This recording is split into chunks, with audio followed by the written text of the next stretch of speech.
Welcome to the Lord's Challenge with Joshua Daniel. The Layman's Evangelical Fellowship International is a ministry reaching people from all walks of life since 1935. After a life-changing encounter with Jesus Christ at the age of 16, Joshua Daniel has been declaring the marvelous deliverance from sin, which is freely given to all those who turn to the loving Savior. From small villages to large cities, in many parts of the globe, through revival meetings, literature, radio, internet, and television, Joshua Daniel has been tirelessly laboring, trusting God to supply all that is needed.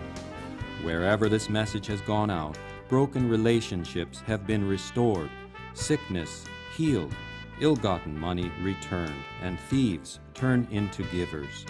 We now invite you to watch and receive the invaluable blessing that God has for you.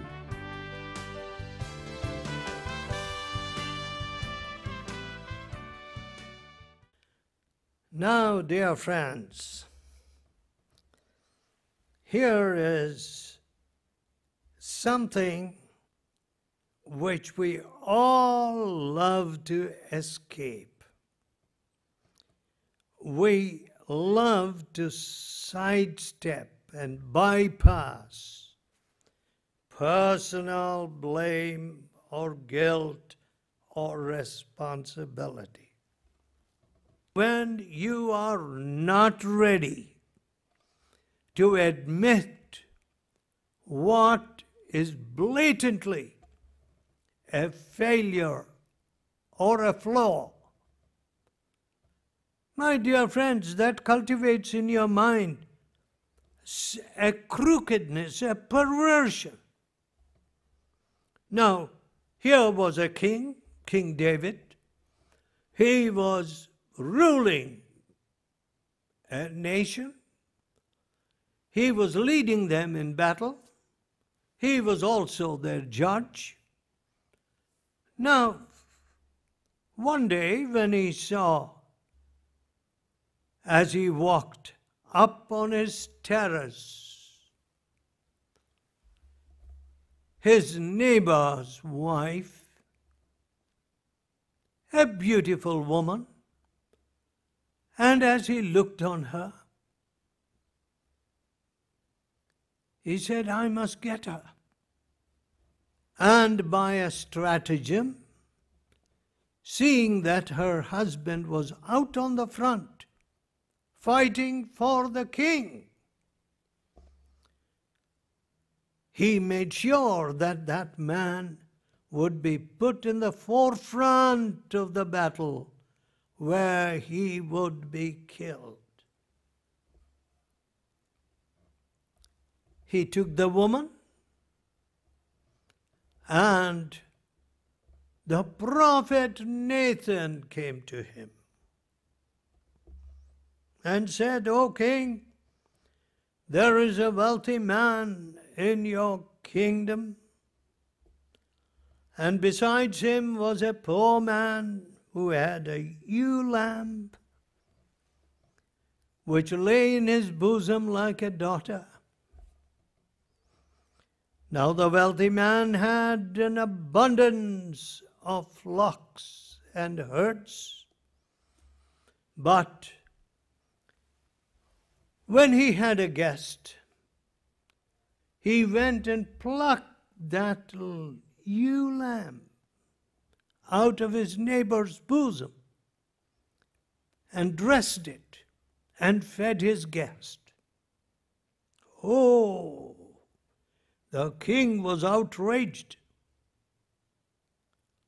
His sense of right and wrong was so roused that he said, that man shall surely die. What was the answer of Nathan? Nathan said, you are that man. You precisely did what that man in my parable did.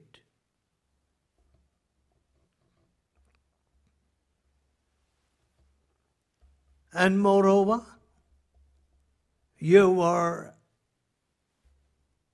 one who conspired to see her husband dead. By a stratagem, you made sure that he would not come back alive. Well, my dear friends, and the king said, I have sinned. I have sinned against the Lord. You'll find that in the book of 2 Samuel, 12th chapter and the 13th verse. And Nathan said unto David, the Lord also has put away your sin. Thou shalt not die.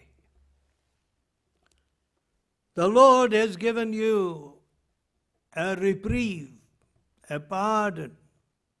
But mark you, if you read Psalm 51, you will read how David humbled himself.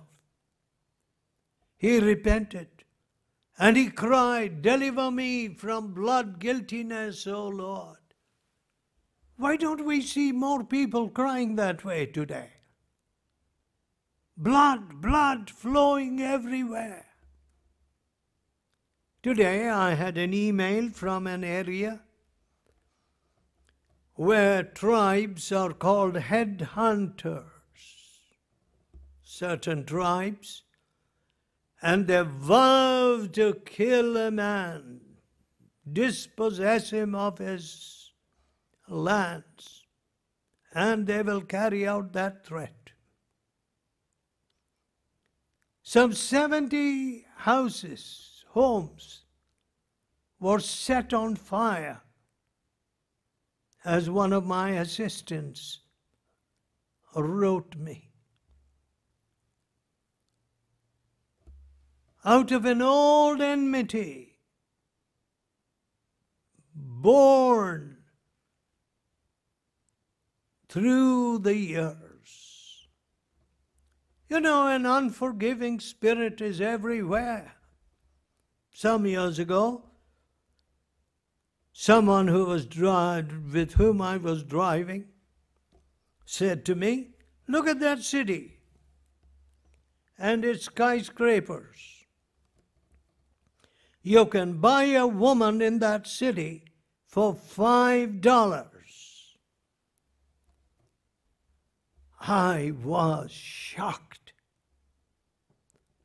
Yes, for a market share, people will wine and dine and lead their buyers into far worse sins of all sorts. Okay? And they think this is for the market share. We've got to do it. Well, my dear friends, you can justify murder like so many are doing today. Can you think of a religious preacher employing his prayer meeting or worship or whatever you call it to rouse people, to recruit people to be murderers? So that is the God whom you preach? Oh, my dear friends, come, let us face this.